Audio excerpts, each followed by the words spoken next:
पाणीकुंड संबंधी प्रश्न कौन रही प्रश्न पढ़ा समाधान करवा। देख गोटे पाणीकुंडर 3/10 अंश जलपूर्ण थिला से 40 लिटर जल खोली नेला परे कुंडर 1/4 अंश जल रहिला तेबे कुंडटी पूर्ण थिबा बेले केते जल धारण करे। देख प्रश्न अनुसार कुंडटी रे केते प्रथमे थिला 3/10 अंश जल थिला से खोली निया गला केते 40 लिटर। जदि 40 लिटर खोली निया गला तापाई कुंडर केते अंश रहिला 1/10 अंश रहिला सॉरी 1/4 अंश रहिला।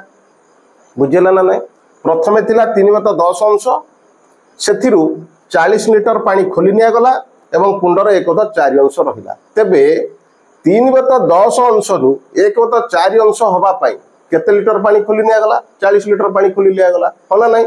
ता माने ए 3/10 रु 1/4 अंश हवा पाई केते अंश खोली निया गला फेडी दबा पाइबा केते लॉस आग हो गला हमर एठी 20 वर्तमान ए गला 6 एठू फेडिया 5 ता माने पाइले 1/20 तेबे 1/20 अंश कमी जिबारु 40 लिटर पानी कमी गला बा 40 लिटर पानी खोली नेला परे 1/20 अंश कमी गला। बुझेला ना नहीं ता माने 1/20 अंश रो मूल्य हैला 40 लिटर। बुझेला ना नहीं जदि 1/20 अंश रो मूल्य 40 लिटर हुए एक रो मूल्य केते हबो ए 20 एठी गुणन हि जीवो केते हैला मोट ऊपर कुंडटी पूर्ण थिबा बेले 800 लिटर पानी धारण करे।